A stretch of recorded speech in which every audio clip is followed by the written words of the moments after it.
have this great and super important conversation tonight. So definitely strap in, get ready. It's going to be a fun ride, but we're going here all together, so it should be good. And before I really begin, definitely treat yourself to some refreshments that we have. Feel free to get up whenever you can. They'll definitely be here at the end of the night as well.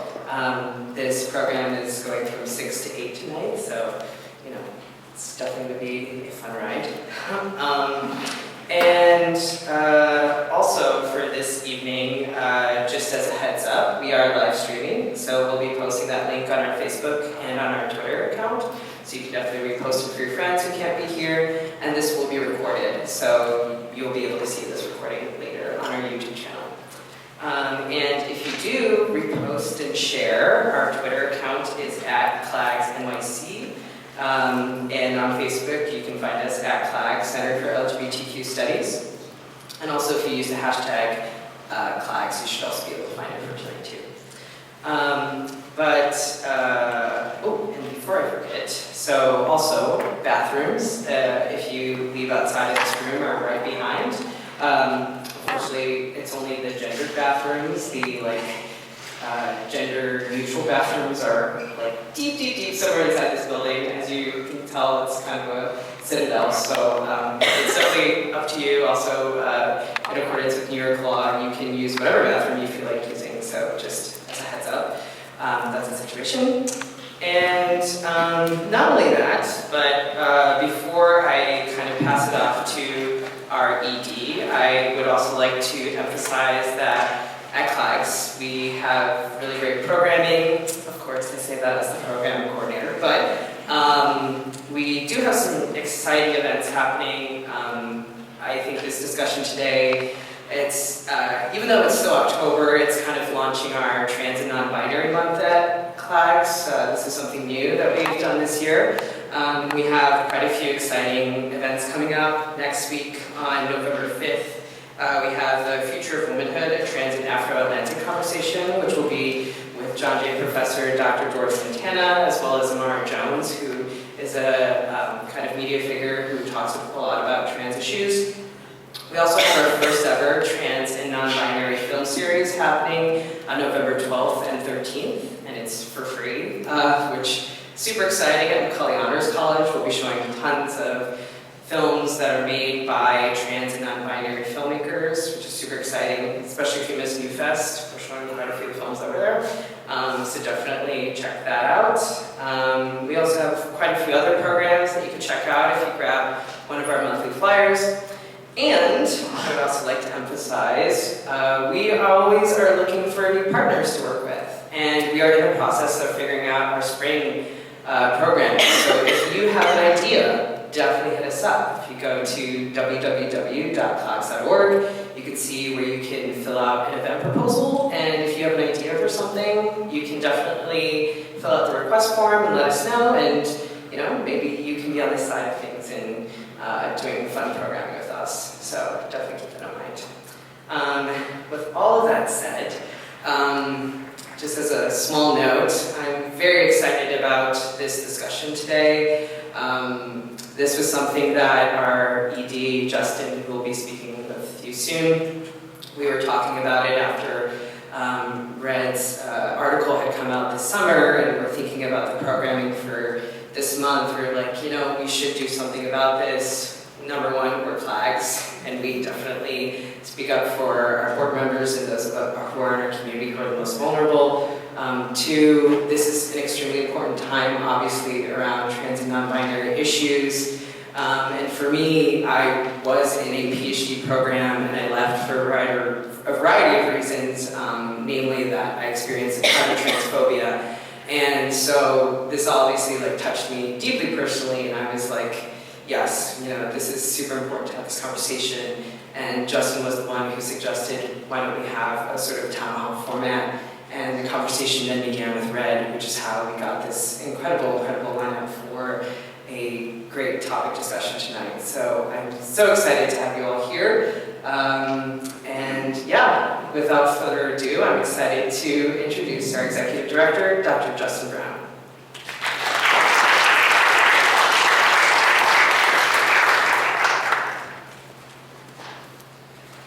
Thank you, Sid. And first, I will say I don't know how much it was so much me thinking about this idea. I think it was a collective thing. Certainly, I think that the all credit to Red and Paisley for this. Without them, this really wouldn't be possible. One thing I do want to mention, as Sid mentioned, we do have a number of different programs that we offer throughout the academic year and also occasionally in the summer. All of the work that we do in our programming is for free and open to the public. And so as another functional problem with large institutions such as these, budget cuts continue and programming for events such as these and programs and departments within humanities, etc., continue to see drastic cuts on things that we know are important, but others elsewhere may not see them as being important. So please, if at all possible, please donate. Anything and everything is helpful. You can see a staff member, board member, or donate on our website directly. In addition to that, we are a small team, so we are always looking for people to continue working with us and getting involved in any way. So your time and energy is just as valuable to us as any monetary donation would be. So with that said, I do want to kind of remind us what this evening is about. So the Center for LGBTQ Studies and the Center for the Study of Women in Society are pleased to host an important and timely discussion on about transgender experiences, issues, and rights in City University of New York.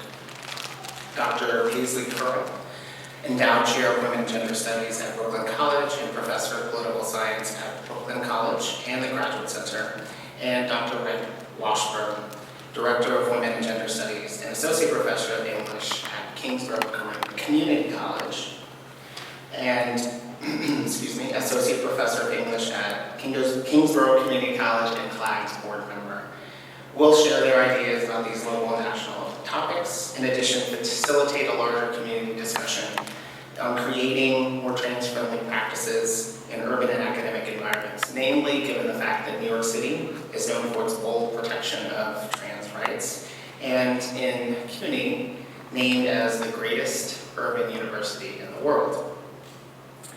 I again first want to thank the Center for the Study of Women in Society for co-hosting this event with us. And deepest thanks to both Dr. Sakura and Washburn for creating and implementing tonight's town hall.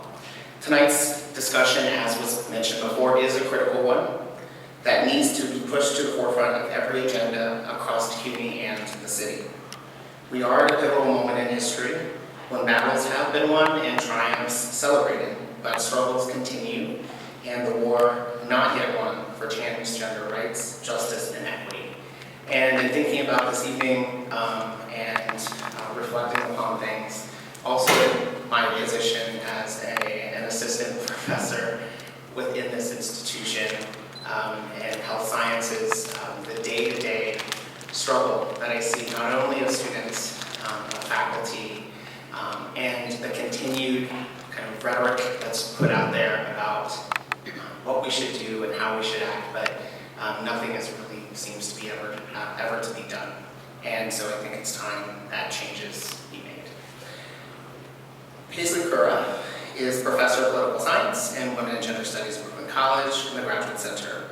He's an endowed chair of Women and Gender Studies at Brooklyn College. Also occasionally works as an adjunct professor of the Institute for the Study of Human Rights at Columbia University. He's written widely on topics related to transgender rights, sex reclassification policies, and feminism. With Susan Stryker, he was the founding editor of Transgender Studies Quarterly, the flagship journal for transgender studies. He co-edited with Shannon Mentor and Richard Wong, Transgender Rights, which won the Sylvia Rivera Award in Transgender Studies, and was a finalist for a Lambda Literary Award.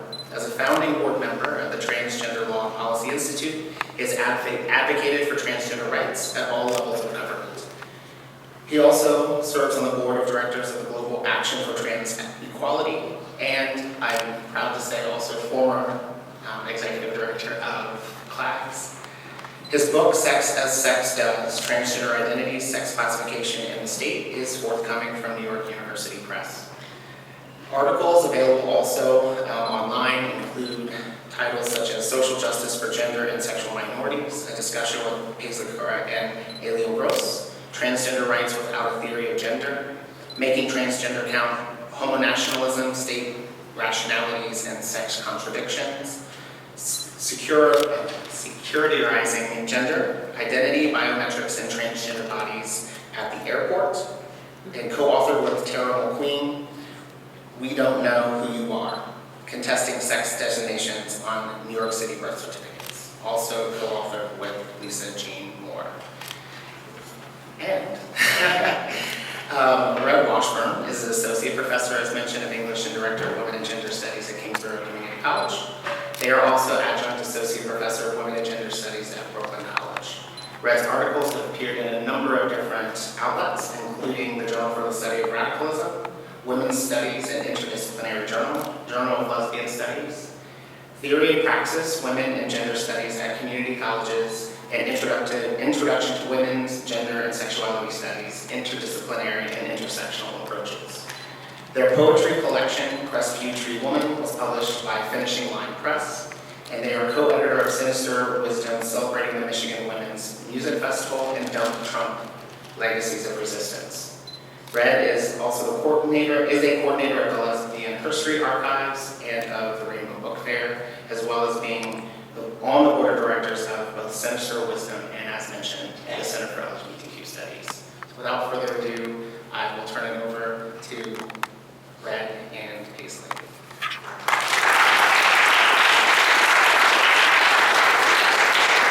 So I want to thank Sid and Justin for putting this event together, and I want to do a special shout out to Sid over here for doing so much behind the scenes work. So can we give him an extra round of applause?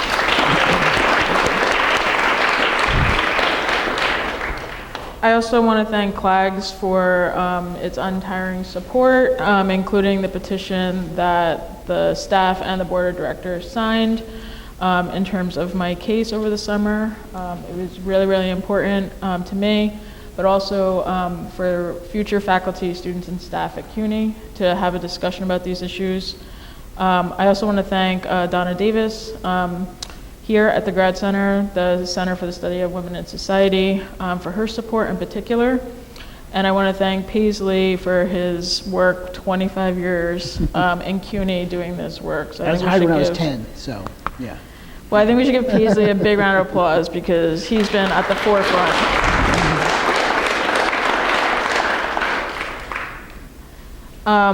Just a couple of housekeeping rules. So just make sure your cell phones are off. The bathroom discussion earlier, this is me saying this, I think you should use whatever bathroom you want tonight. This event is being filmed, so if you're uncomfortable being filmed, we had originally discussed one side of the room not being filmed, but there's so many people here for which I'm very grateful. So if you don't want to be filmed, maybe just kind of go near the back or just identify yourself as not wanting to be filmed if you choose to speak. If you choose to speak, my request would be that you say your name and your pronoun. If you don't want to say your name, just say your pronoun. So if people refer to you, you're referred to by the right pronoun. And then just a quick note, Paisley and I, and you jump in, I'm not going to speak for you, talked about the problems of being white, tenured professors, white, masked folks speaking about trans issues in CUNY. And I'm just saying from my own location, I'm acknowledging that privilege. And I also want to note the ways in which these empty seats here represent a lot of people who probably did not feel safe or felt hostile to voice themselves. So while this is not going to remedy centering people of color, including trans women of color, I'm just making it clear I'm not speaking for those folks, but I think that they should really be a part of this discussion, okay? Do you want to add anything? No, I would just second what Red said, and it's always kind of problematic to have a mantle and a white one at that. So we just kind of want to, as we'll talk about, we don't want to actually take up too much time ourselves because we have a lot of expertise and experience and ideas in the room. So I hope to hear from everybody. Yeah. Okay, so we are envisioning this as part of a dialogue with the community. So as Paisley said, we're not going to be speaking that much. We're going to speak very briefly about each question, but there are a number of CLAGS folks, board members, who are going to be circulating mics. So don't feel shy if you want to speak, because it's supposed to be a discussion. And I think for me, that's important because the discussion is not just about trans rights or the importance of women and gender studies or any of these issues, but I see dialogue as part of a utopia. So I think that we need to be creating change together, and I think knowledge is one part of it, but we need to start thinking about next steps, and we need to do that as a community, okay? So we just have a couple questions, and at the end, if you have other questions, feel free to pose them. Obviously, this is the first of many conversations that we're going to have within CUNY about this issue. But the first question, I'm going to throw the first brick at you, why are trans rights important in this political and national climate in the United States? Yeah, I think that's, that's a question probably everybody has an opinion on. But one thing that seems very clear is that the limited progress that, the transgender rights movement was making was really kind of screeched to a halt with the election of Donald Trump. And that project was an important one. It's still also kind of organized around certain kinds of rights discourse and certain kinds of people, mainly like kind of rights generally help middle class white people more than any other group. So even the progress that movement was making was always limited. But now it's really even worse in the sense that Donald Trump is using all his powers to get federal agencies to literally define trans people out of existence. They're all working on defining sex as assigned at birth for the Department of Homeless Services, for the Department of Education, for the Department of Health, for every possible federal agency, not to mention the Department of Defense. So there's it's not just kind of a couple of little bad policies that Trump has managed to get put forward. It's like a huge battle against trans rights, and it's pretty easy to undo those rights because Obama did them administratively. So something that's done administratively can be walked back administratively.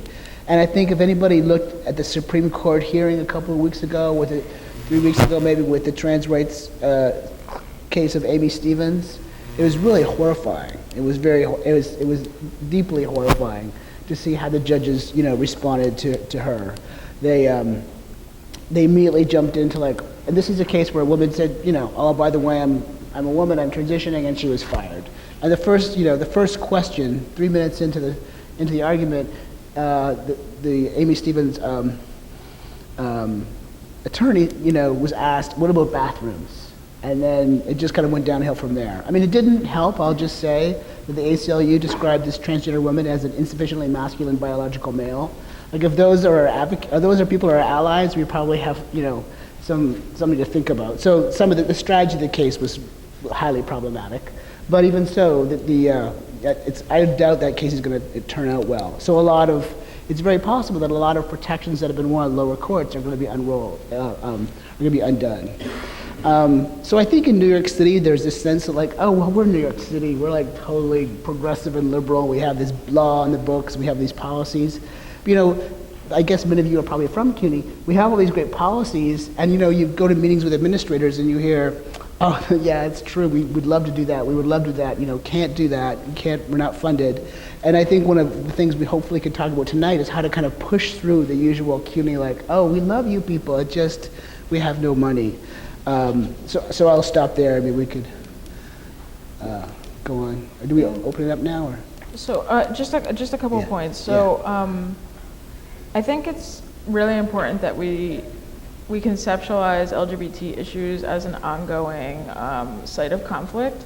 But I think at this moment, there's been a lot of articles actually employing this language that there's a war against trans people because of the high number of particularly trans women of color who have been murdered, which I think is approximately 30 this year, and issues of incarceration, homelessness, go down the list.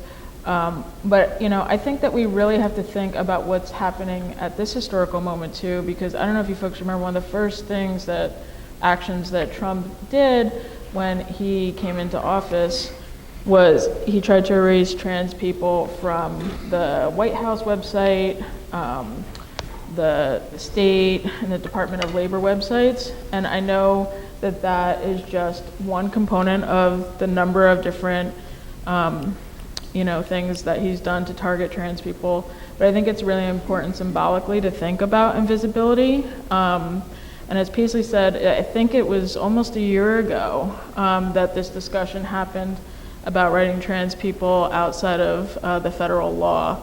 And I remember that, like the other campuses, like the University of Arizona, did a pretty big statement in response to that, that was specifically targeting students and faculty, because that was also one of the first things that Trump did was really target trans students and make those guidelines in 2016 very nebulous in terms of accessing Title IX for students. And I think it's not just about trans students, I think that we all have something that we can gain from challenging traditional gender norms. So for instance, when you were talking about Amy Stevens' case, obviously we need to talk about the specifics of her case, being fired for coming out as a trans woman, as a funeral director. However, underneath that, the latent concerns for me are that, does that mean that anyone who's not quote unquote feminine or masculine enough is going to be targeted? So that's not just trans people, obviously, that's women who don't want to be, put into submissive gender roles, go down the list, right? So I think that these issues are really important, and I think that we also need to talk about them in the context of other issues, the ways in which Muslim folks are being targeted, Black people being murdered on the streets, women being sexually harassed. These are all part of a continuing discussion. So I just want to say that I think that these issues are really important, but they're not just in a vacuum. They're happening in New York City, and they're happening on our campuses. And students oftentimes are written off as privileged. Like if you go and you try and get, help or advocacy, you might not get those, services because you're a student and there's other people who are at risk, and I totally understand that. But a lot of the students I've taught, and I don't know if this is your experience, they're coming from prison, they're coming from poverty, they're coming from a lot of these things, and I think we need to have a discussion about deconstructing the idea that students in CUNY are just privileged. So I think we need to talk about that in our discussion as well. But we want to try and open it up to you all. So I don't know if anyone wants to talk about some of the issues happening nationally or politically under Trump before we kind of dig into the education system here in New York City.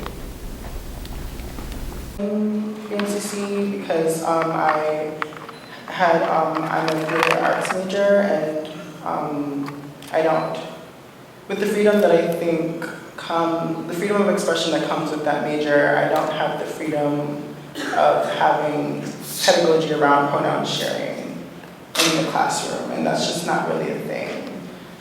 I don't know if there are any thoughts about that within the CUNY system.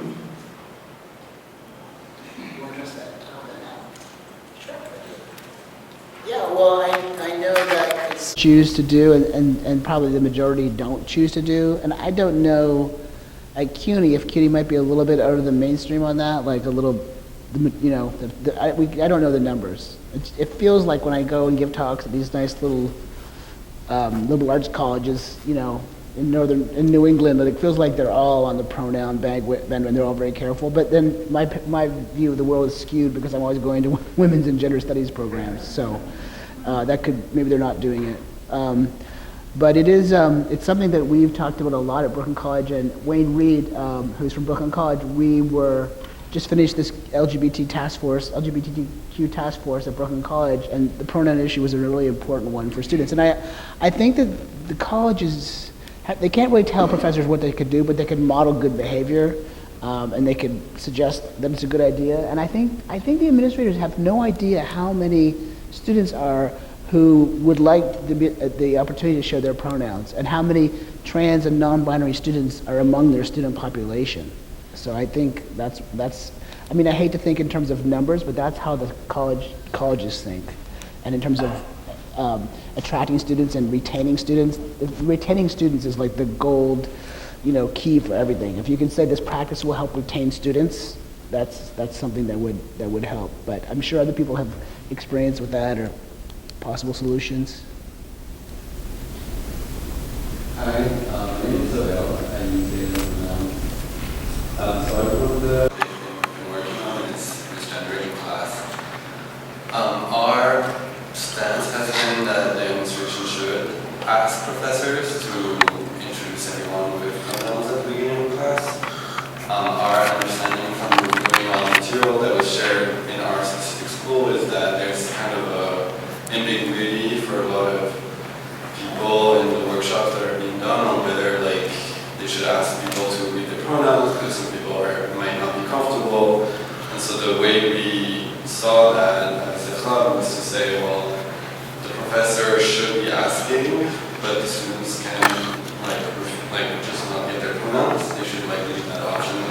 But it was better for us to think that there should be a standard in which it's normal to ask for everyone's pronouns.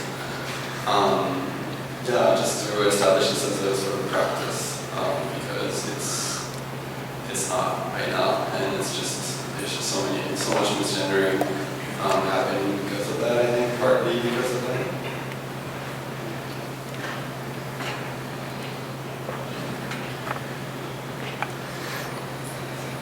Hi, good evening. My name is Indigo. I'm from the Office of Council Member Inez Barron. So I just wanted to say on behalf of the council member that I'm here to listen, to hear what's going on around the campus. I've been in communication with Professor Dredd Washburn. And I wanted to also say that one of the things that we at the City University, when in Councilmember Barron's office, she's the chair of the Committee on Higher Education. So a number of times when we have hearings on issues, we find that not enough people come out and actually testify.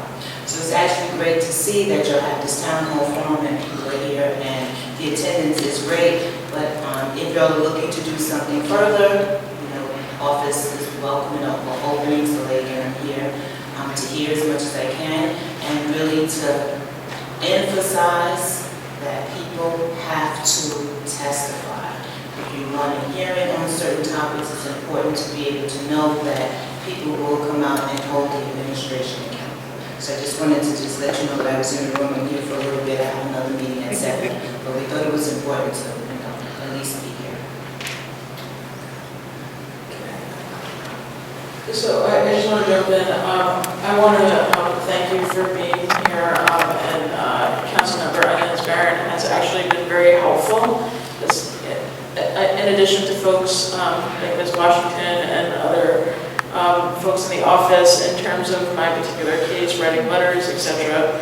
Equal opportunity and non-discrimination policy, where you're not supposed to discriminate. Those, they just add them on: gender, race, class, gender identity, go down the list. But what happens, and I think this is a good point, when people are not in compliance with those laws, right? So, this is something I'm going to kind of touch on later near the end, and Councilmember Helen Rosenthal is also going to be here. How to actually create policy that leads to some kind of accountability, and not just saying that you need to go to a diversity workshop without understanding that diversity is actually a politicized term. It's not just about a multicultural agenda and fulfilling some kind of state requirement, but actually putting people in the margins, in the center, is super important. So if that's something that folks want to do, I think that would be really great. So for instance, when the op-ed came out, people across the nation contacted me, people across the CUNYs. about their experiences. Not all of them were trans, some of them were butch, some of them were, go down the list, gender nonconforming, and the ways that they felt discriminated on their campus. So I think this is super important, and I know that a lot of people don't have the luxury of sitting up here with tenure and they can't speak out, but if we have the opportunity to testify and people can do that anonymously, I think that there is the possibility that social change can happen within CUNY. I'm particularly concerned about Kingsborough students and the future for these students in terms of them feeling safe on that campus in particular, but I'm sure that this is an issue on other campuses as well. Mm-hmm. And I think, I don't know if there's any lawyers in the audience, but I'm pretty sure that the New York City human rights law has these compliance guidelines that say if you are misgendered more than once, like if it's a regular occurrence in your workplace, and I think it applies to CUNY, that's like a violation of the human rights law. So and I think the thing is, I don't know that these administrators, I don't know if they know that, so maybe we just also need to do a pretty good job or better job of, well, they should be, it's their job, but maybe we should remind them of the law sometimes. I'm with the New York City Commission on Human Rights, and I just want to thank you for the plug. And yeah, anything we can do to help, spread the word, particularly amongst CUNY campuses, because they should be following the law. And we can find up to $250,000. Yeah, I just want to jump in. The CCHR folks in particular, on their website have things that I have personally been impacted by, such as misgendering in terms of name and pronoun, certain contemporary disability connected to top surgery, ongoing harassment, retaliation. I'm talking spanning 2 years since I came out as trans after tenure, okay? So if I'm experiencing this, and people will listen to me as a white mass tenure professor, there are a number of other people who are experiencing this. And that's my concern. And I'm really concerned about students in particular because, and I don't know if this is your experience, my relationship with students has been greatly impacted by some of the harm I've experienced, where people feel very much afraid because they're going to be targeted by public safety, because there's a lot of students have been harassed at Kingsborough. And that really erodes the intimate relationship that I have with my students and that I have with former professors. And I think that's really important in a world where a lot of times people don't feel safe and their education is the practice of freedom, but then they don't have that on their campus, right? So I think that these issues are really important. You can find out a lot more information online about certain laws that CUNY is out of compliance with. Right, and for me, when we're talking about that, and we're also talking about trying to build the color and showing the color being murdered, right? Those two things are very different. It's how do you behave when people are dying or being killed, So I'm wondering for y'all, how are you pushing the conversation within the system and with the people that you're working with to level up in the ways that you're talking about situations, because retention isn't really the issue, not that we don't know language. What I'm trying to say, it's a very classical thing, it's not realistic in terms of what is happening in this world, what is happening to the people that are facing it. So it's asking how you challenge yourself to try to come into a conversation different when you're going through conversations. When I talk about retention, that's how CUNY thinks. CUNY is like a neoliberal institution that is all about celebrating how, Brooklyn College will talk about its income mobility index and how it goes up really high. And that's the language the administrators hear. I think many of us would share the goal that income mobility is a symptom of a larger problem of wealth inequality and the precarious situation that poor people and undocumented people and people of color and trans people of color face, and those are those are projects that I think some of us try to think about and address in our teaching and our writing. But I'm glad you pointed that out, because you're talking to administrators, you just your mind gets narrowed into this oh right, they like retention. Let's think of some silly retention arguments. And so I think we really need to kind of remember to keep the keep the conversation wider and more open. So thank you for that. Would you challenge yourself to do that in space where you're having this conversation? If you have to. Like, what am I going to do in this space tonight, or in a general way? In conversation that you're having with folks, and you're saying, like, Yeah, I can tell you what. Sure. I mean, in my own work, I'm thinking with this, and one of the things I have a real problem with is, for like, you know, Brooklyn College does this thing. It does Trans Day of Remembrance, and it's really important to the students to do it, and they read all the names of all the people who have been murdered in the last year, and it's very important, and I go. On the other hand, I feel very uncomfortable with the way the bodies and the deaths of trans women of color get circulated in communities that aren't primarily trans women of color. So like people like Riley Snowden talk about how actually those deaths get monetized and turned into commodities by white institutions that then use them for fundraising.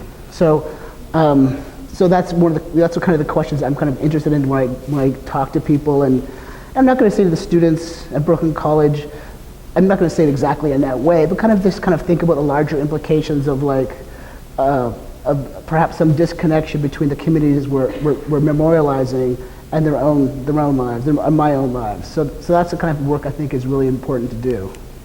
At the schools that they were in previously, where they were strong and available for students, and every office had a window, and everybody knew where they could go if they felt threatened, they're gone.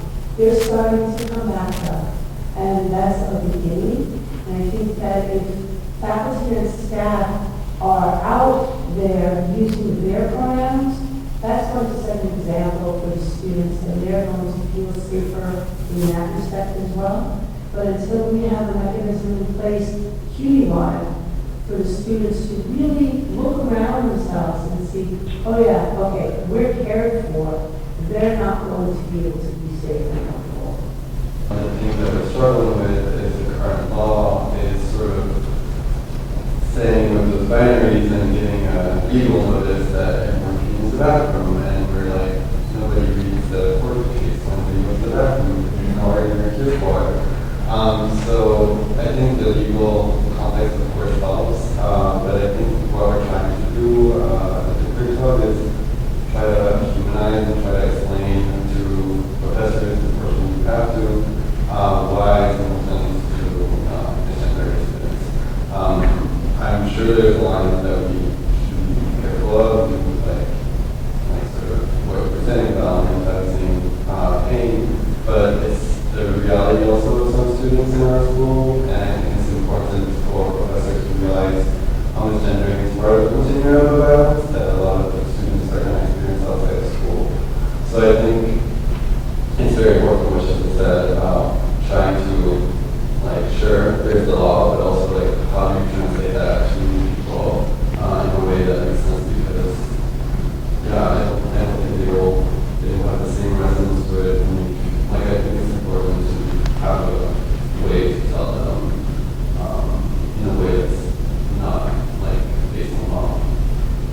To acknowledge what they said over there, I think it's related for white faculty members, not just white trans faculty members, to really stick up for people of color, and especially like trans people of color and black trans women, because we don't do that enough. And we circle back to like, the initial question, just like our government system right now and how liberalism has taken all over the country, it really translates to us not feeling safe and starting to, oh, there's lovely persons over here, like, we don't feel safe in our schools. So like, how are we able to escape the fact that, you know, we walk out the door and we feel unsafe, and then we go to school and we feel supposed to feel safe, and we don't feel safe at all, with the constant misgendering, with the constant of like professors really not caring about any pronouns. And then you go down with like the fact that at least at Silverman there's one gender neutral bathroom, and when I'll go in and they would say, this is a person and they're like, leave the room.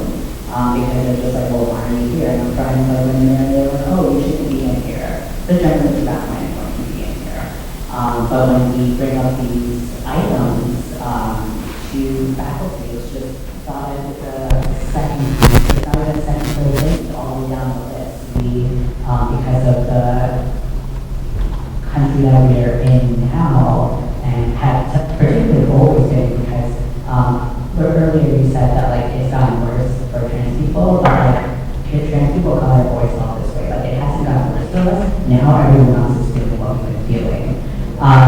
So it's just now that people are like, oh, let's talk about it, because I'm focused hitting on the white community, and that just needs to be like really acknowledged, and the fact that like the only reason why people are really talking about like trans is now because it's for white people, and like that's not talking about the fact that like people of color have always been in the forefront of every single movement, and like I'm glad that y'all acknowledge that y'all are like two white people, but like I really want to know like how do you talk to like faculty members and like be like, hey, like, or like when you go on this panel, like, hey, maybe there's a like trans person of color that can be on this panel. Maybe there's a trans person of color who could be on faculty, because a big part of it is stepping back.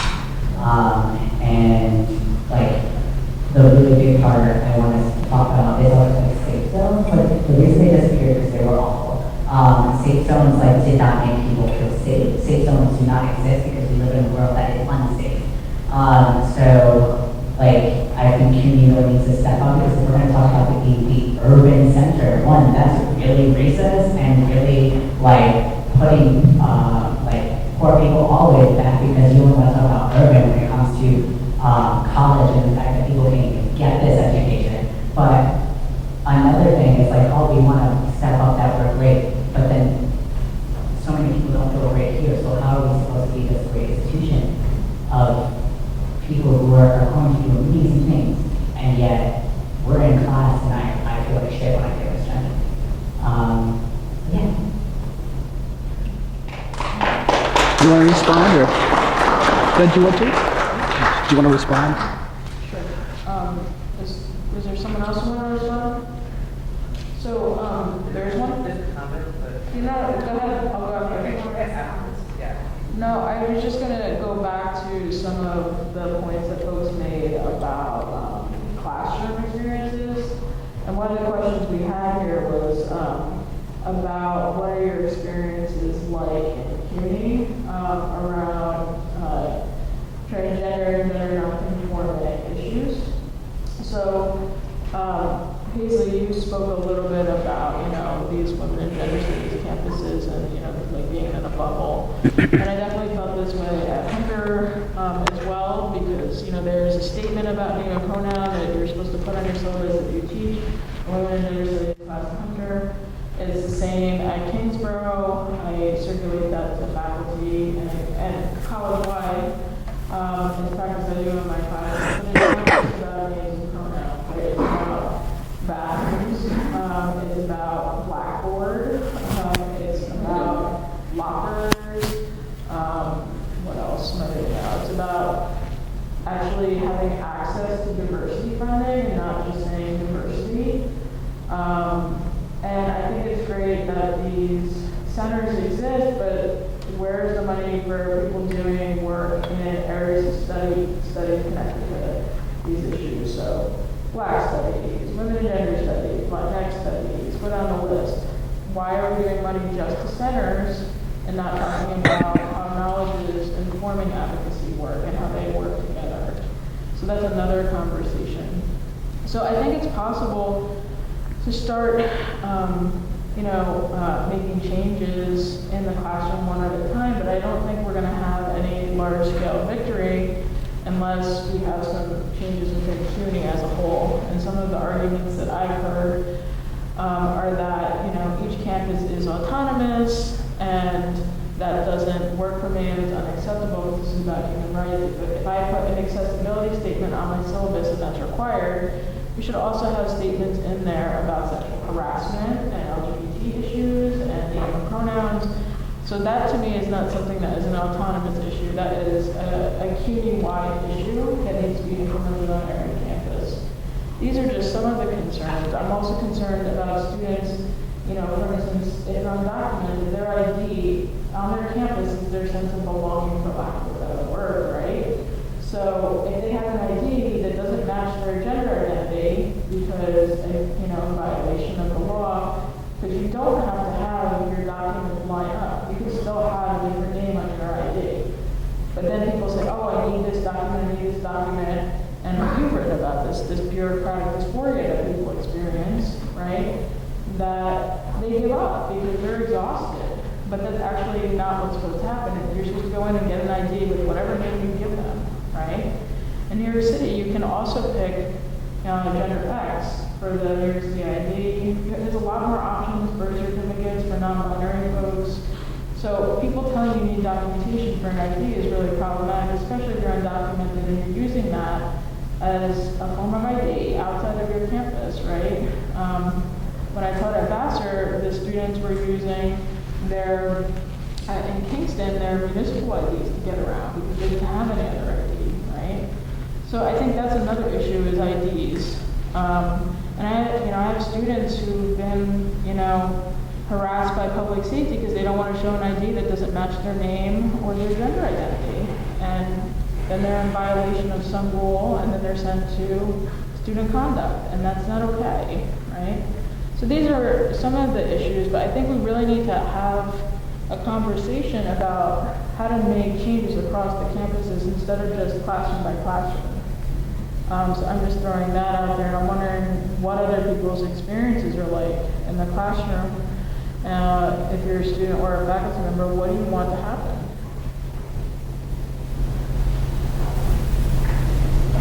At my campus, especially in our residence hall, is public safety's treatment of trans and gender nonconforming people. A lot of them will go out of their way to harass students, especially if gender markers on IDs don't match how they present, and it makes a lot of people feel unsafe on campus and in residence. I know several people who have visited me as a guest who had wanted to attend Hunter, but then were dissuaded because they were horribly mistreated by our public safety officers. I just want to know what possible solution we would have to that. Well, that sounds like CUNY Central to address. I mean, I wrote CUNY Central like in March to ask them to address this problem in CUNY First, where they just erase people's chosen name and backfill it with their dead name. And they said they'd get back to me, and I'm still waiting on a reply. So like, part of the problem is that there's been a lot of political changes. A lot of people at CUNY Central are changing and they don't work here anymore. But part of the problem is like, just return to the comment the other person said, is like, CUNY is like a very large university. It says it's a great university, but what's really true is it's a very, very large system.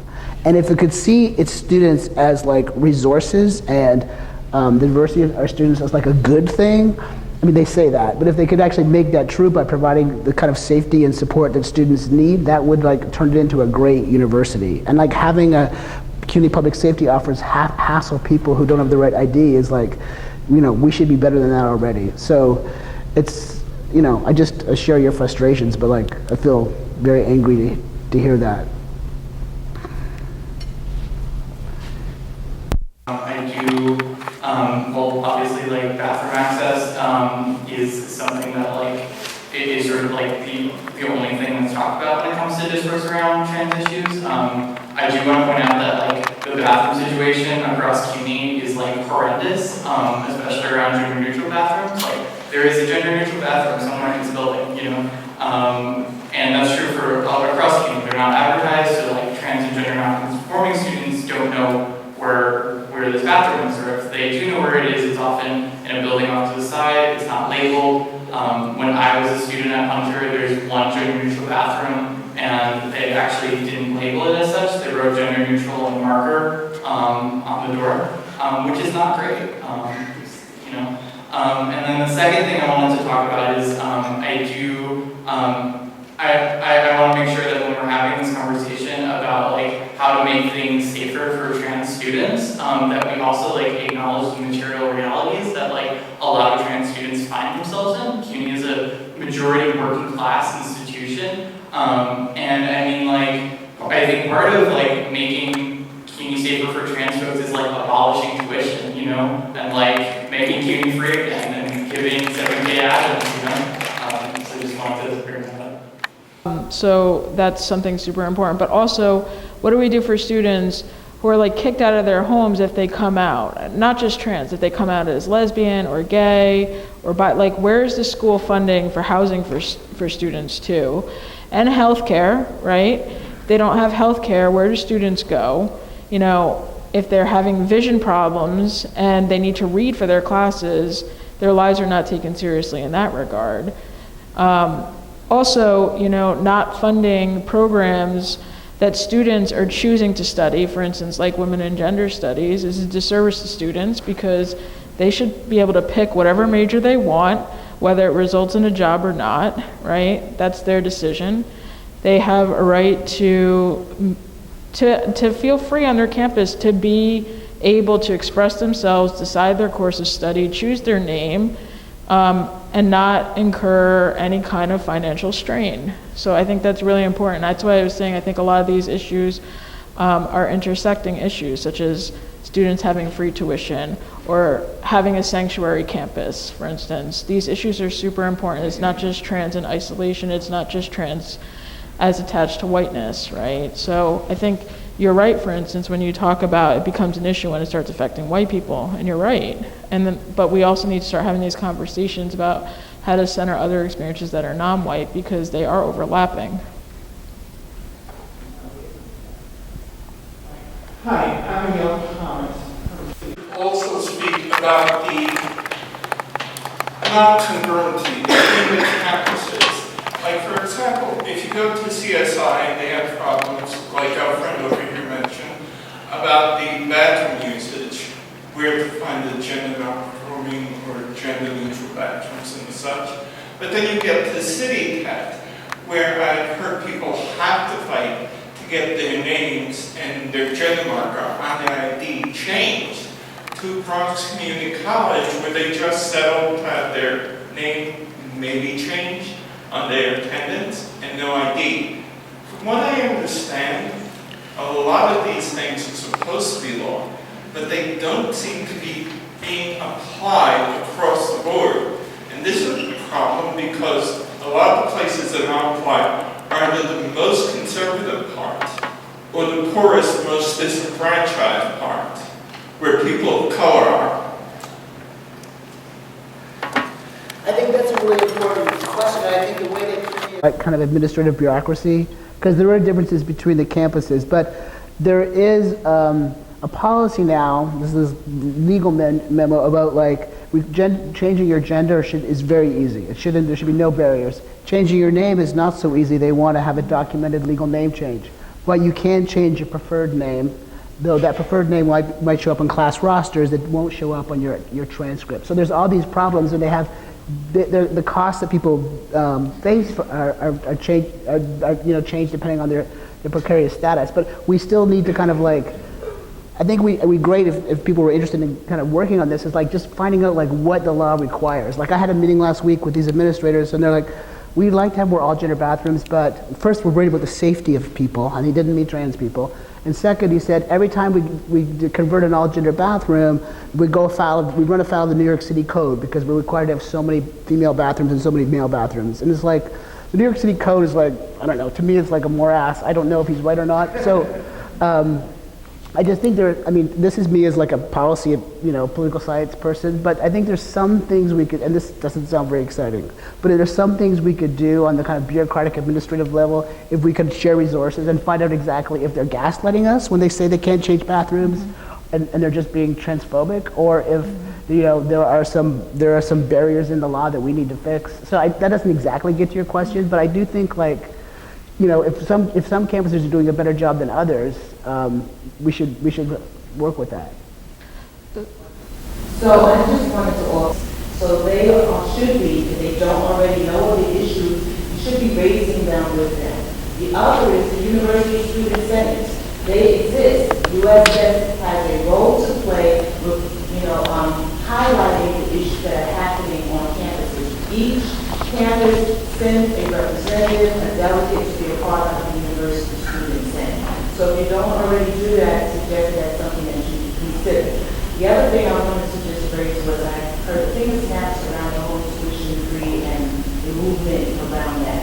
So I asked you when you get a moment to go on the website and look at, we had a bill that Intro 1138. And the bill was looking at calling forth a task force to address the issue of tuition free. Councilmember Inez Barron followed in the footsteps of her husband, Charles Barron, and have been asking for the Board of Trustees to look at how do we bring about free tuition, and it's been met with a lot of resistance. So there was a white paper that was produced, and there were recommendations, and one of the students who was the co-chair was Tracy Reed. He was a student that came from City Tech. So I say that because there's pushback also from the mayor's office, there's pushback from the Board of Trustees, there's always going to be pushback from the governor and on the state level. So not only are we looking for some support, if our office is to elevate that, we need to be able to have people in the room and pushing that as well. So just wanted us to, get on the same page to see that's what's happening. And the last thing I'll just add is when you get a moment to go to the website, you also see some of the hearing topics that have already been heard, because there are a number of issues that we've heard from other student leaders that say are important, and if we are not having those hearings, then it would be great to also hear what some of those issues are. This room is really packed. Can I get a show of hands of people who might be interested in testifying? I mean, I did. Is there enough interest in doing that? Because this is what she's saying, that there needs to be a collective mass of students who would want to testify. So raise your hands if you would be interested. About your experiences, someone else's experiences regarding misgendering, go down the list. Bathrooms, any of the issues people just raised. Looks like there's a lot of people. So maybe, Paisley suggested maybe circulating a list if people are interested in doing that. Is that something folks want to do? Maybe get on a list to have future conversation about these issues? I also just want to say, I'm going to go over here real quick. CCHR, I didn't catch your name? Daryl. So a lot of these things that you mentioned, Paisley, are not true. And, we've had this conversation. So, they're required to have single-sex bathrooms on campuses, right? And a lot of things I was told about my name change were not true either. You don't have to provide any kind of documentation unless it's to verify employment or something like really serious. There's very minor things. So a lot of the things we're being told are actually they're not true in terms of the New York City law. So I think we need to also have that conversation in CUNY, like why those are not being implemented on our campuses.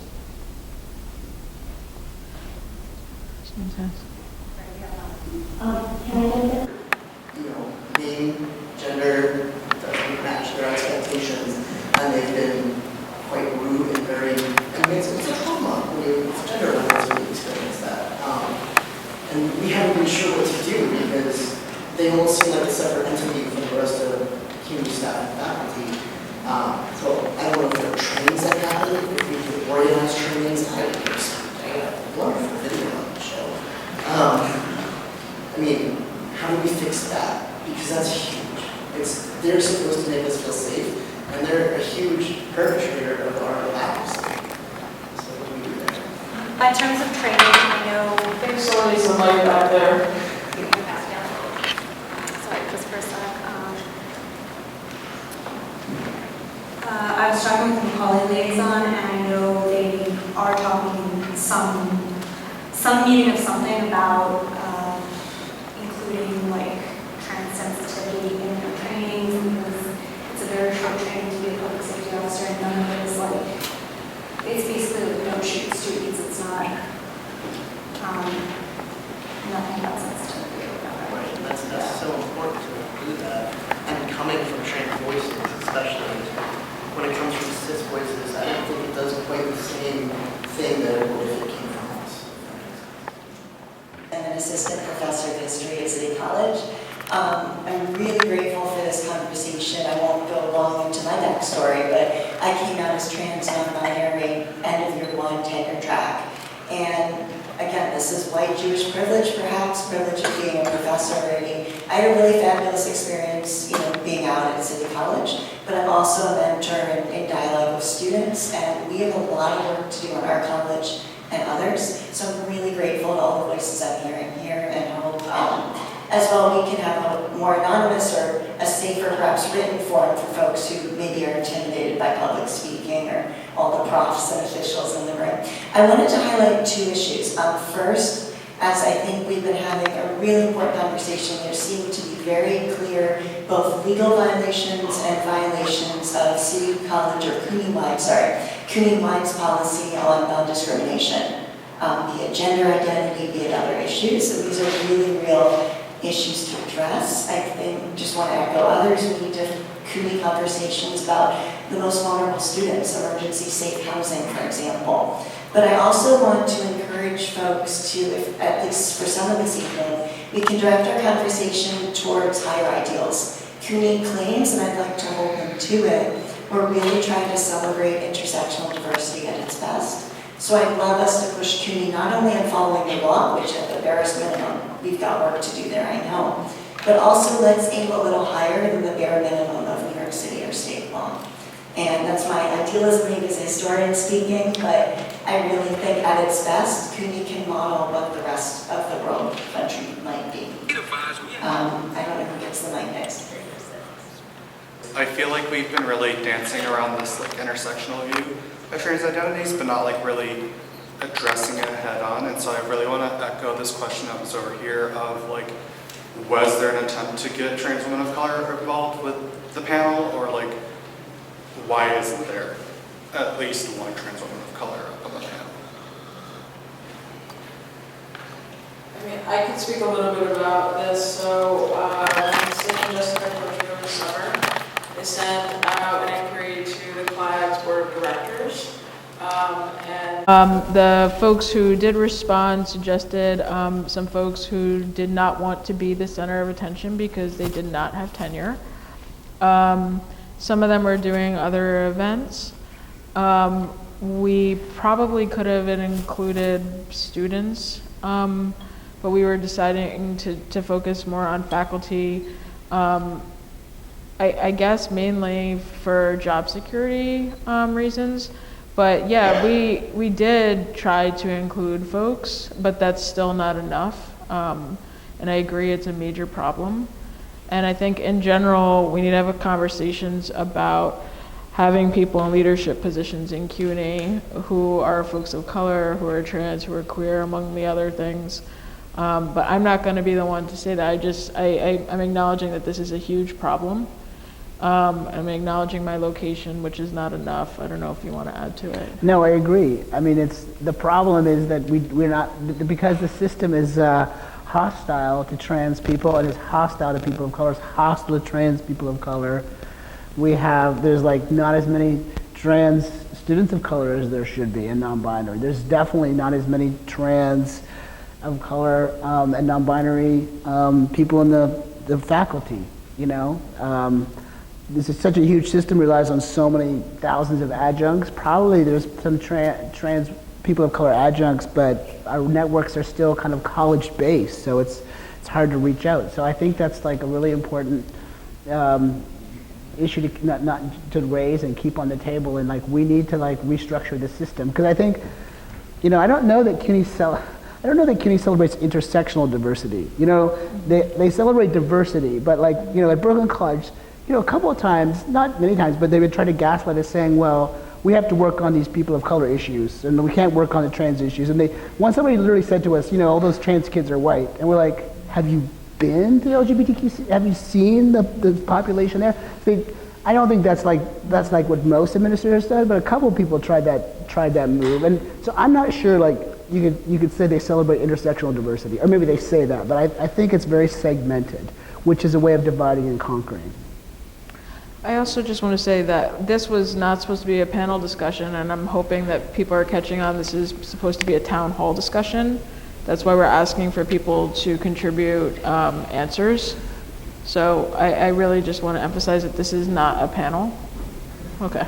And sit here, just real quick too, I would just like to emphasize for everybody, this is our first time doing this kind of discussion. And when we discussed this over the summer with Fred and Justin, we were also talking about, you know, we don't know, maybe this is the first conversation about trans rights at any university, and especially in New York. And when when we were discussing with Red, how do we want to structure this, we were kind of spitballing, and so, I would also say keep an open mind and see this more as a prototype, and that we can and definitely will have more conversations. And so I would hope that we can see this maybe as like the first step, since, as Red mentioned and Lisa mentioned, there's so many barriers to like having a more fruitful conversation. So I hope that this can be a step in the right direction.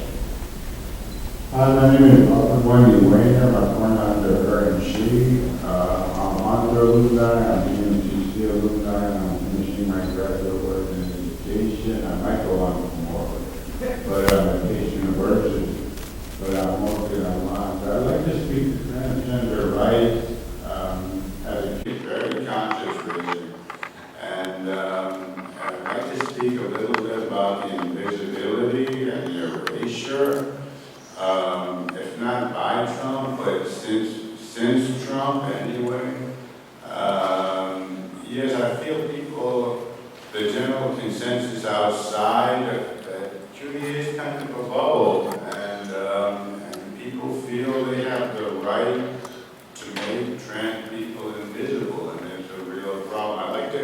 I don't know what up to the whole country, but maybe to the national campus or to LGBT youth and high school students, because I feel that transgenders, as a transgender woman, were being even more discriminated against as a minority, even within the LGBT umbrella, that somehow the G and the L are almost becoming commonplace, but transgender is becoming invisible. And I think part of what Trump is doing is making it seem as though it's an interest or a fancy, use the English term, or a fantasy, or something like that, without it being shown that being transgender, biogenetics, psychosocial, and up to growth and development, that is how we've grown and developed as human beings.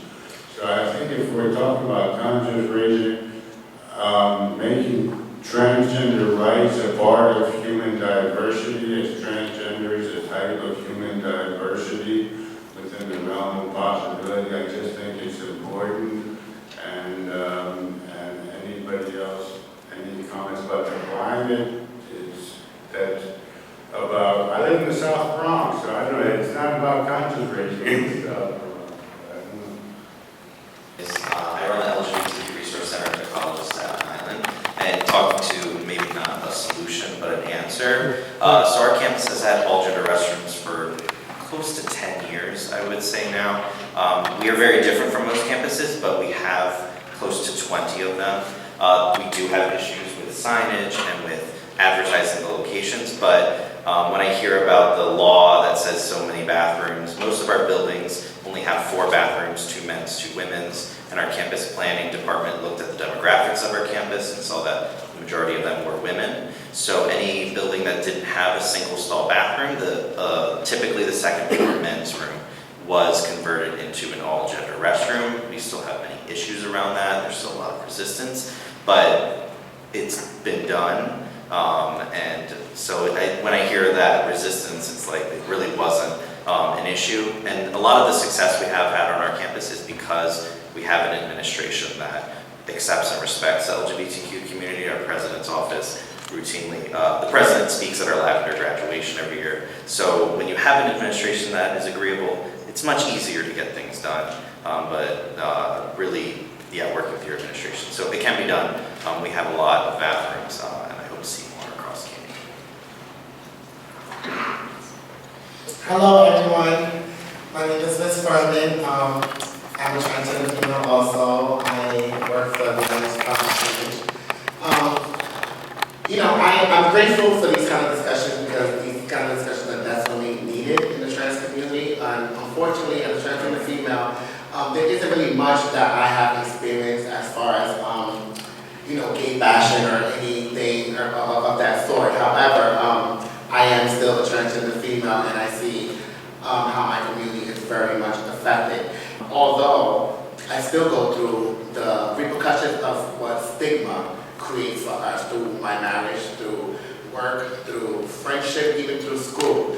And I'm very proud that this conversation and this open discussion for the first time in school, because I feel like that is where it needs to start. School, we need to start teaching our younger generation, kids, how to respect every human right and just be aware of who they are, because some of these kids are growing up secretly knowing that they're trans and don't know how to speak up because they're afraid. And that's all I have to say.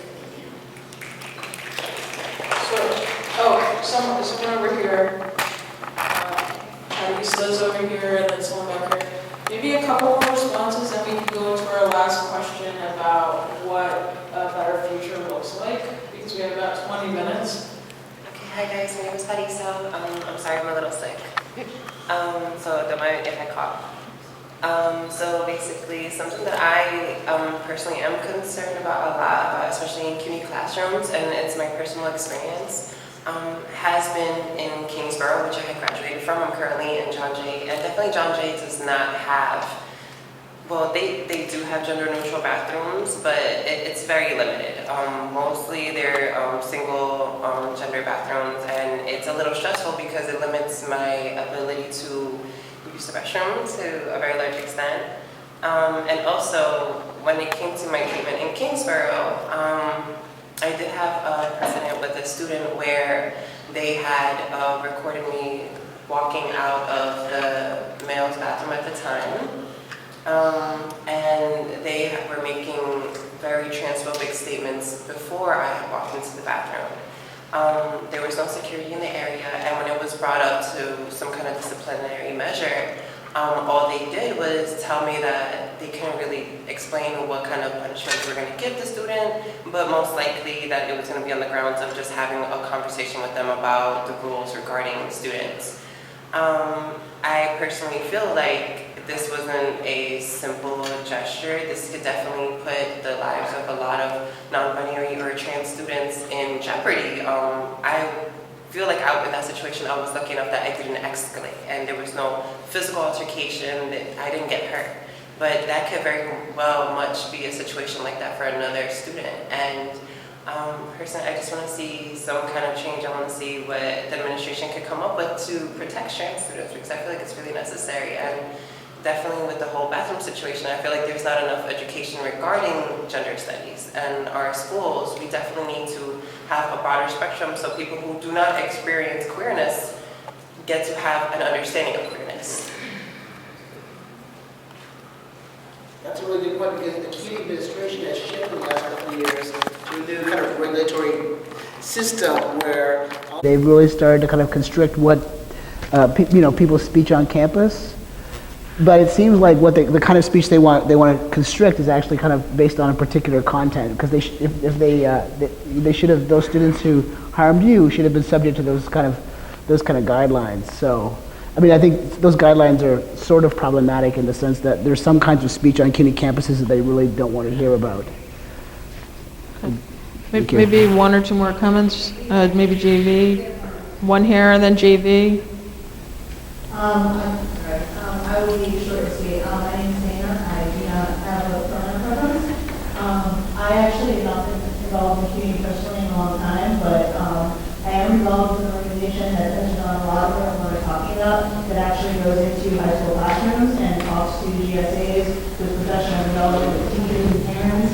I've been very involved with that around sexual orientation, gender identity, especially gender identity. I'm actually doing professional development on Friday, where we'll be spending a significant amount of time talking about trans and non-binary issues. If anyone here has any interest in volunteering as a role model or in wanting to get educated, they also do a lot of education on knowing your rights and what the laws are, because to everyone's point, people don't know what they're actually allowed to do and what those policies say.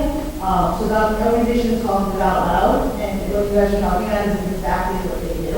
So if anyone wants to get involved with that, it's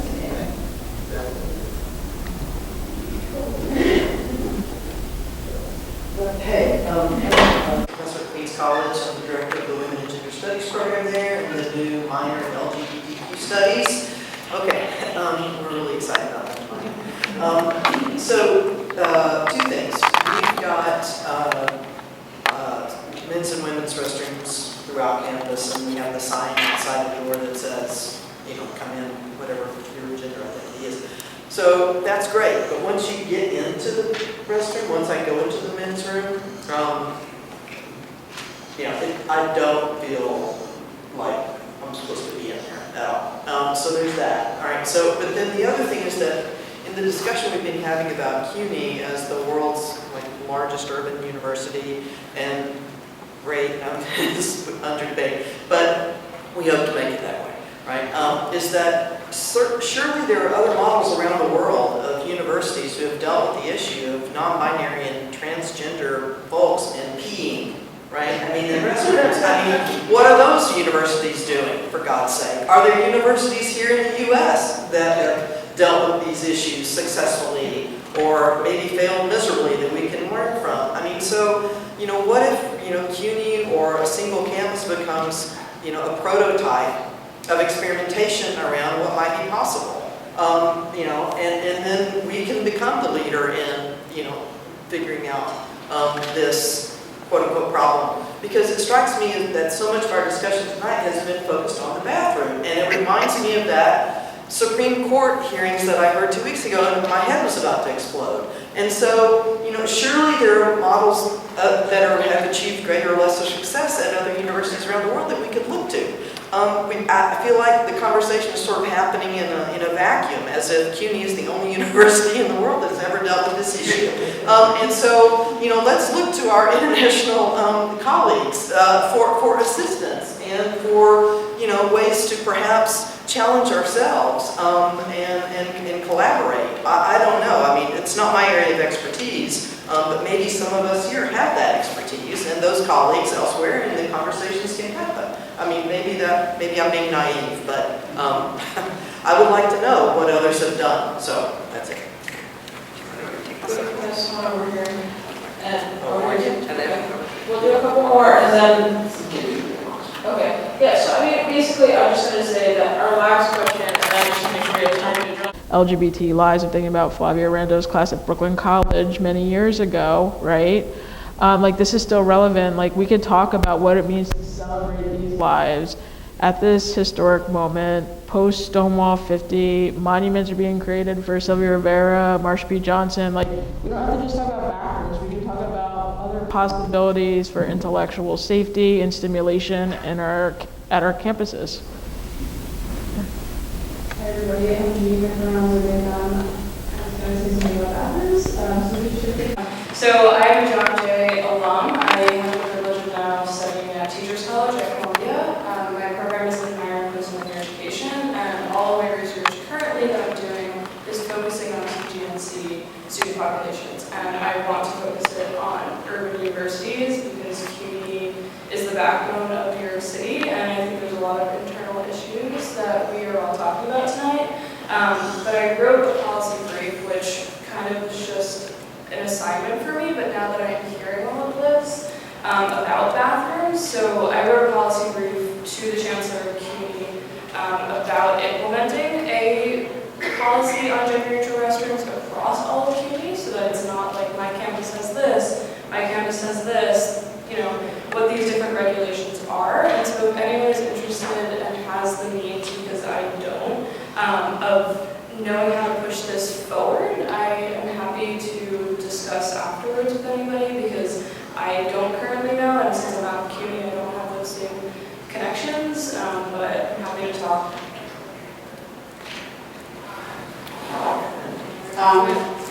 Okay.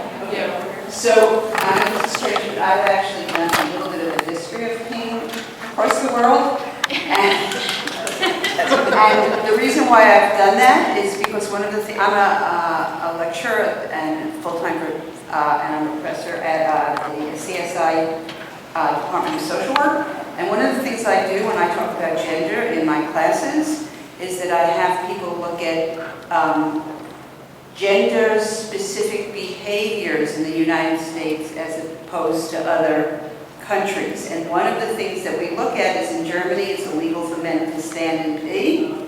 And in England, yes, because it's about the prostrate. It's more pressure.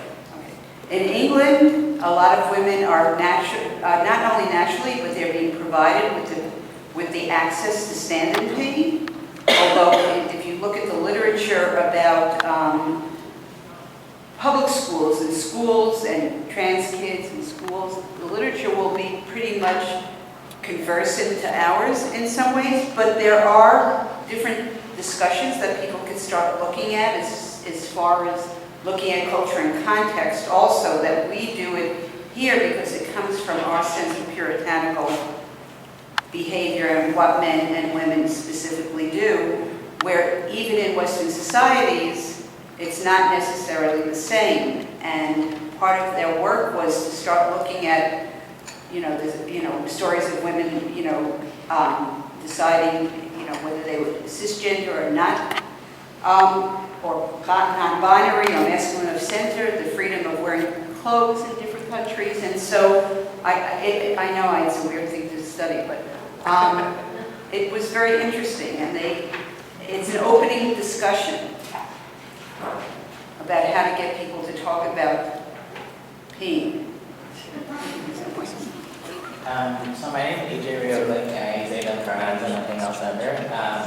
And throughout this conversation, I've been hearing a lot of talk about on policy and relying on a change of policy, or is policy being followed? How can we hold people accountable to different policies?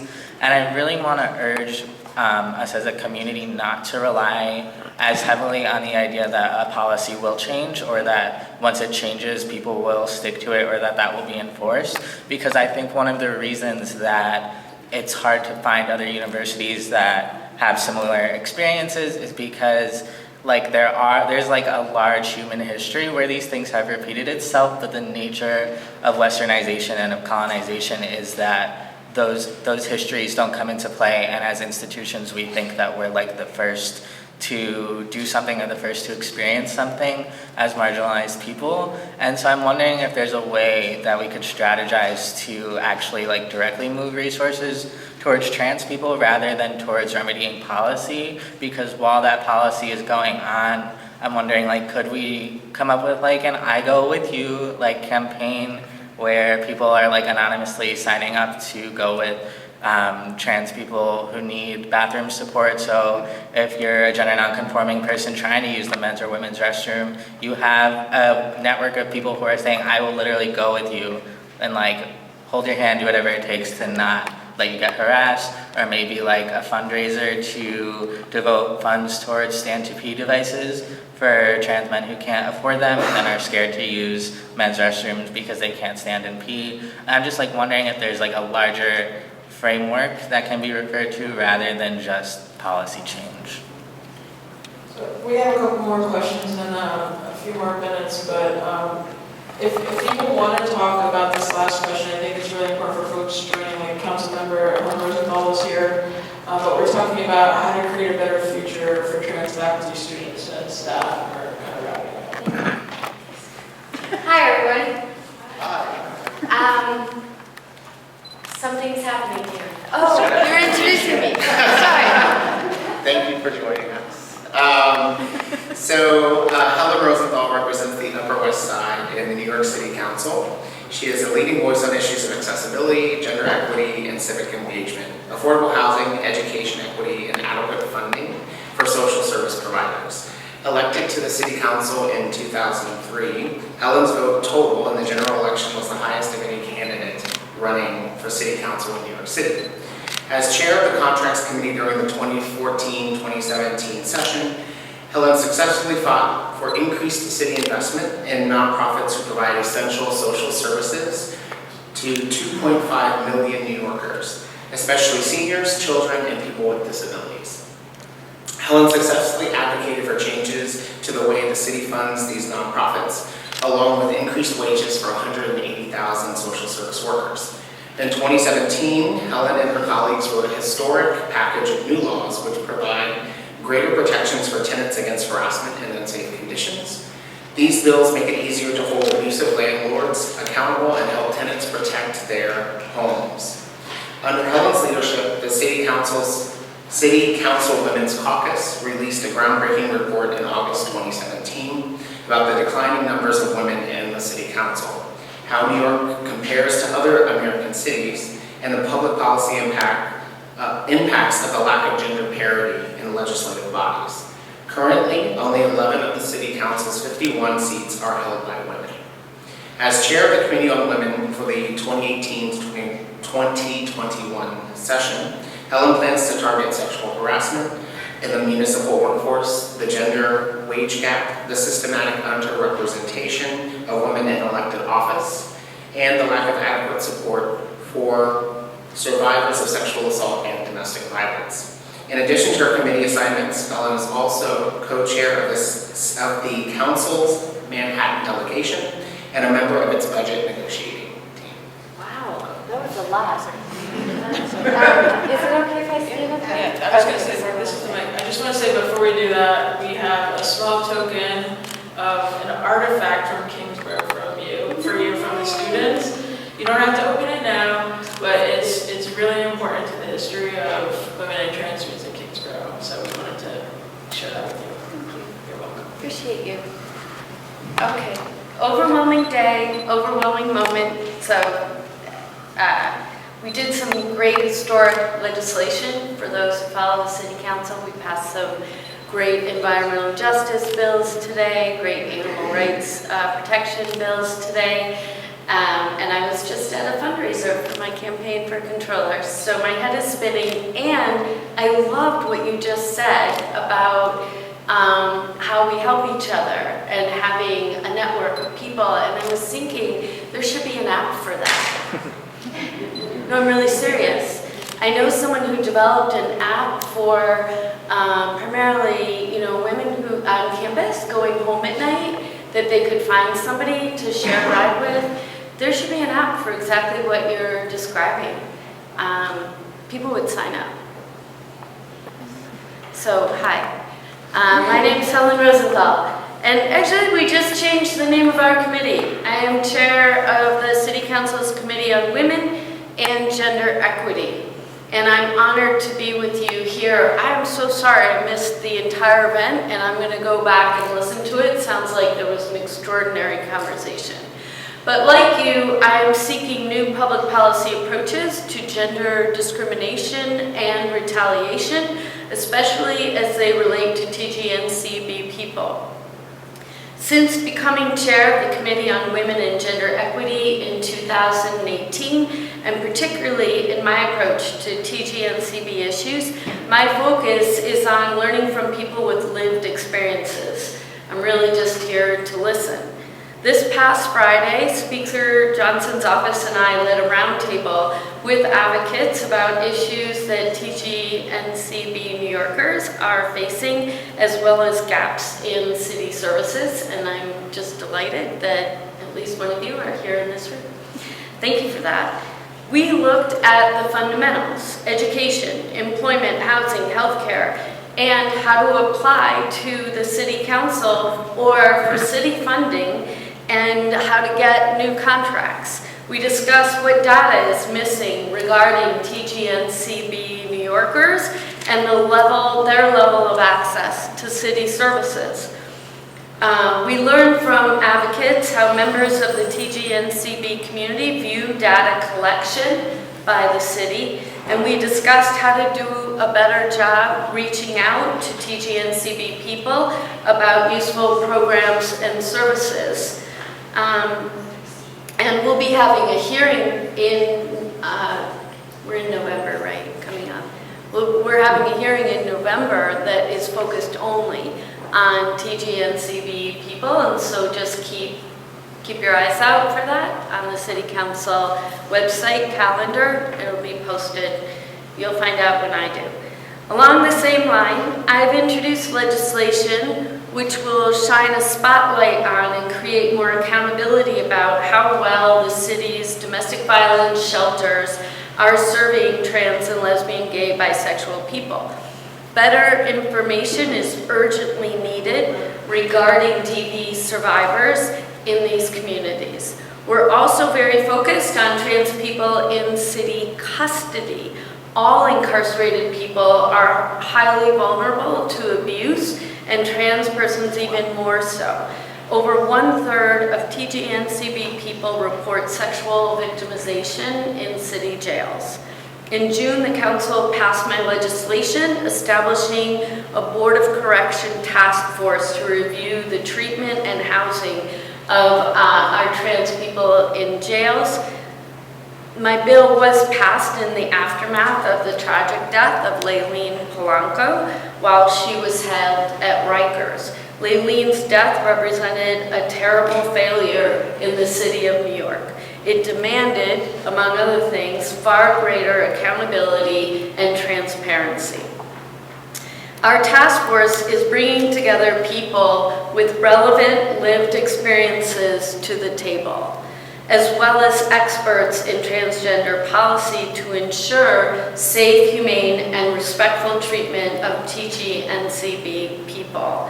This is the path that this committee is on, and there is so much more for us to do.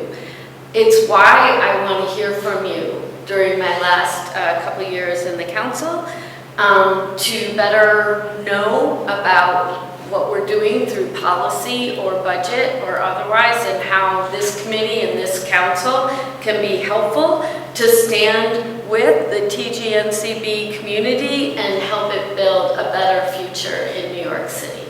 Thank you very much.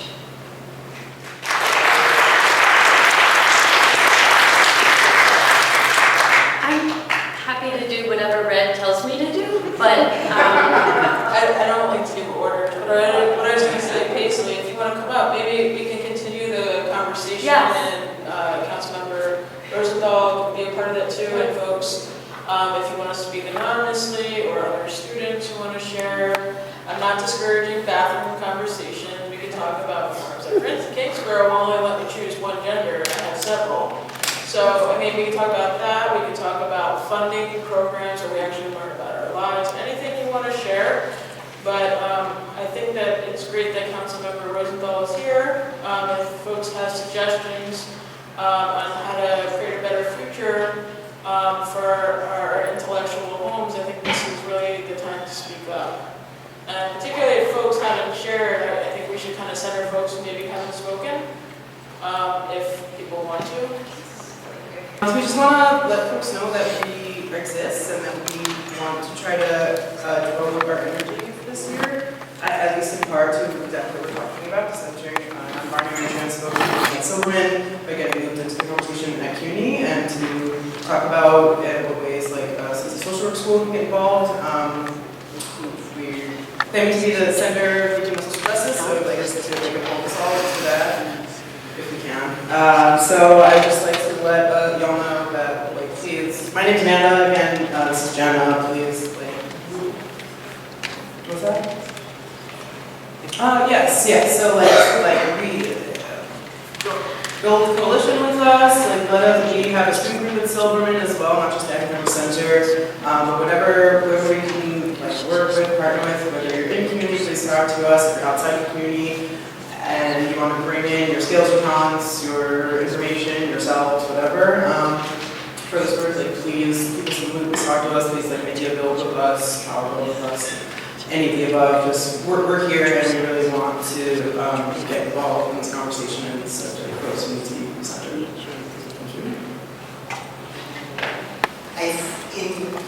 When I try and think of how to be sort of less reactive and more utopic in thinking about what a university would be that would be sort of genuinely transformed, I also think about curriculum change, like the idea that trans experiences, but also gender non-conforming experiences occurring outside of the U.S. are confined to ethnic studies departments or women's gender studies departments is not ideal. So we can go beyond asking for like funding existing entities to something like I was inspired by this person who referenced the organization that they were working with. Like back when there used to be speakers bureaus for trans people, like you go and be like, hi, I'm trans and this is my life. This is, I'm real, this is real. That sort of outreach could occur with the university.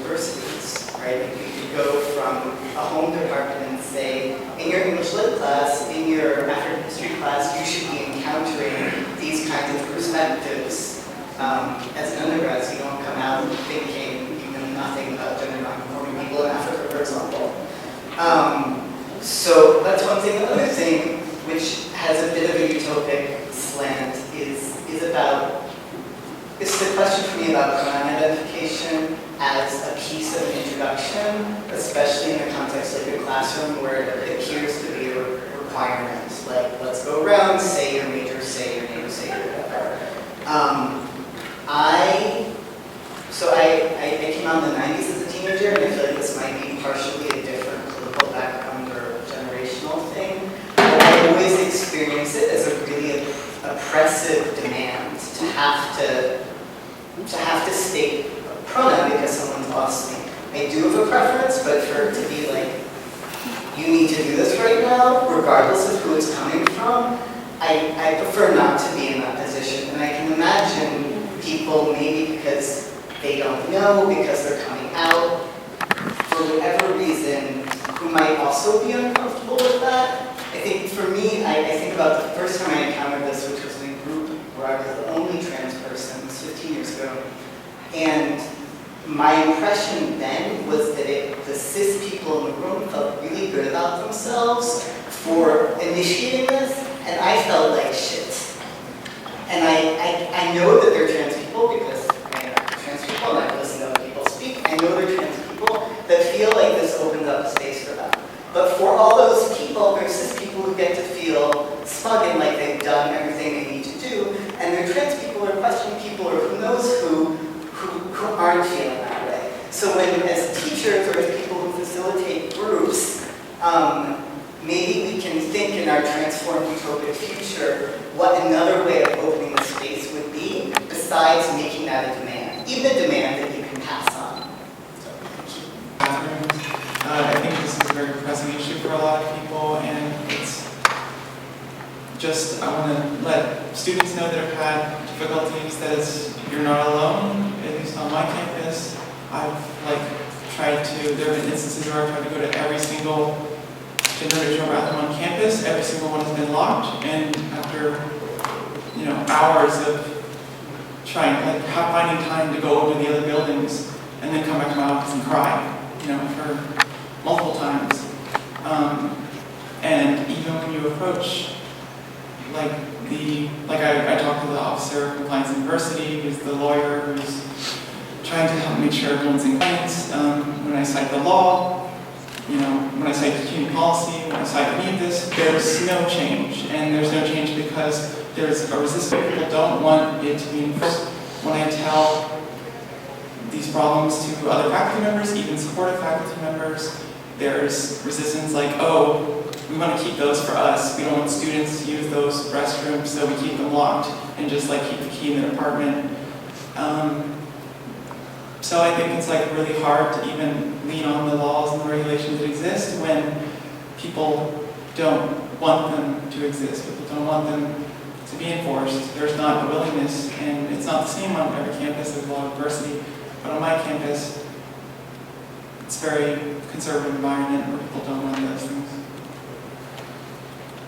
Are one of the student groups that may not have family support, if there is support possible at all. And I want to just bring the story back to the 60s when I attended Brooklyn College, and I had come out and had to leave my home at 18, but I was able to get through Brooklyn College because my tuition was $7 a semester. $7.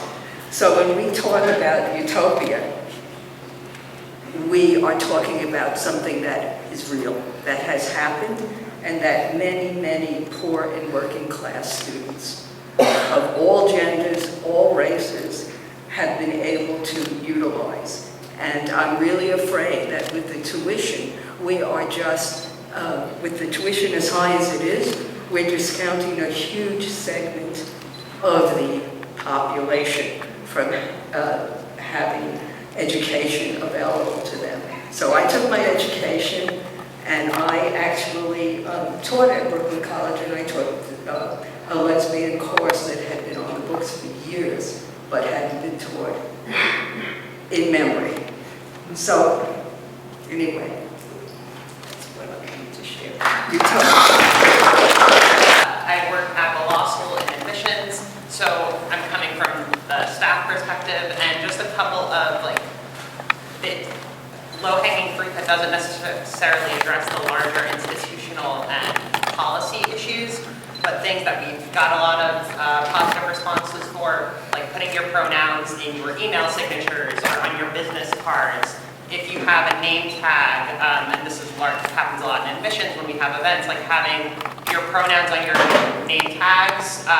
If you're in an office that has a way to get pronoun pins or stickers, those go a long way. And like when you have check-in at events and things like that, have those out, have them visible. If you're in a position of leadership, wear those. You have to lead by example. And we've gotten a lot of people who are just like, I love that you have pronoun pins, or like, I love that your email signature has it. I think somebody mentioned earlier about like the reduction in like the little rainbow flags that kind of tell you who's like an ally, but we've kind of gotten a lot of positive feedback, like, wow, it really means a lot to me that you have your pronouns in your email signature. So like little things like that. Also, if you are friendly with anybody in the admissions office, plug them, because admissions is plugged into so many different offices in the school, and they have a lot of traction. So things like pushing them and nagging them, ask for pronouns on their applications, and actually follow through, not just ask it, but use it when you're transferring information over for students, like to the records office and things like that. Include the pronouns and things like that, those little things. You're modeling that for others, whereas these larger policy things will take a lot longer to change, but there's a lot of small, low-hanging fruit that is easy to do and will send a lot of positive signals to the trans and non-binary students. We have to wrap it up, but Paisley has a forum if you want to be involved in the discussion of continuing this conversation. Within CUNY, where students can feel safe and people are held accountable for violations. But can you clarify, is this for testifying? Is it only for CUNY students? No, this will be for everybody. And then if they want to testify, great. But we can kind of at least follow up and collect the experiences, and then maybe we can break up into different sorts of groups. But just, we've learned so much tonight from everyone about the different situation and the different great ideas to kind of mobilizing for change, and we wouldn't want to lose this. Right. Yeah, so please sign the form, and thank you all for coming out and continuing to do this work.